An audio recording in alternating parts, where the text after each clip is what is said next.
तिथी, वार, योग, नक्षत्र आणि करण यांना एकत्रित म्हणजेच पंचांग म्हणतात. या पंचांगामध्ये जे काही योग दिले आहेत त्यातले काही योग शुभ तसेच काही योग अशुभ आहेत. जसे व्यातिपात, गंड, अतिगंड, वैधृती, धृती आणि व्याघात योग. या योगावरती जन्म झाला तर शांती करावी लागते, कारण या योगावरती जन्म झाल्यामुळे काही जातकासम दुष्परिणाम भोगावे लागतात. अतिगंड हा त्यातीलच योग अशुभ आहे. सग्रहमक केले जाणारे शांतिकार्य आहे. ब्रह्म, विष्णू, रुद्र, मरुतः आणि चंद्र या 5 या शांतीच्या देवता आहेत. अग्निमुहूर्त पाहून तसे दिनशुद्धी पाहून अतिगंड योगाची शांती करावी. अतिगंड हा योग पंचांगातील 27 योगांपैकी एक योग आहे, जो व्यक्तीच्या जन्मकुंडलीतील तिथी, वार, नक्षत्र आणि चंद्र सूर्य यांच्या स्थितीवरून ठरतो. अतिगंड योग नकारात्मक आणि अनिष्ट फल देणारा मानला जातो. अतिगंड योग हे शब्द 2 भागात विभागले जातात. अति म्हणजे अधिक किंवा तीव्र. गंड म्हणजे अडथळा आणणारे किंवा संकट व कष्ट देणारे. अतिगंड योगात जन्म झालेल्या व्यक्तीच्या जीवनामध्ये मोठ्या आव्हानांचा सामना करावा लागतो. विशेषतः शारीरिक, मानसिक किंवा आर्थिक स्वरूपाच्या समस्या जाणवतात.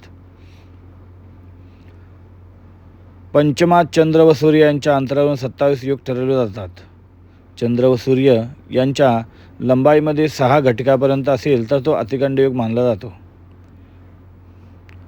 आयुष्यामध्ये अनेक आव्हाने, अपघात किंवा अनेक अडथळे येतात. मानसिक अस्थिरता, आर्थिक नुकसान किंवा आरोग्यासंबंधी समस्या होऊ शकतात. हा योग अशुभ असल्यामुळे याची शांती करावी. ज्योतिष किंवा भटजींच्या मार्गदर्शनाखाली चंद्र सूर्य यांच्या संबंधित ग्रहाची पूजा, जप तसेच हवन, दान करावा. चंद्र व सूर्यासंबंधी वरील मंत्राचा जप करावा. चंद्रासाठी ओम सोमाय नमः, सूर्यासाठी ओम घृणी सूर्याय नमः. तसेच गरीब व गरजू व्यक्तींना दान करावे. रविवारी तसेच सोमवारी दान करणे शुभ मानले जाते. भगवान शंकराचा रुद्राभिषेक करूनसुद्धा या दोषाची तीव्रता कमी करता येते. महत्त्वाचा म्हणजे अतिगंड योग ज्याच्या पत्रिकेमध्ये असेल त्यांनी कोणताही निर्णय घेताना विचारपूर्वक घेणे महत्त्वाचे असते. कोणतेही काम शुभ मुहूर्तावरतीच करणे जरुरी असते. प्रवास किंवा आर्थिक व्यवहारामध्ये काळजीपूर्वक व्यवहार करणे जरुरी असते. 6मुखी किंवा 12मुखी रुद्राक्ष धारण केल्याने वरील अतिगंड योगाची तीव्रता कमी होते. अतिगंड योगामुळे आयुष्यामध्ये अनेक संघर्षांना सामोरे जावे लागते.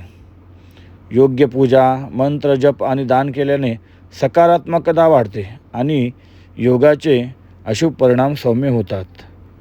शुभम भवतु.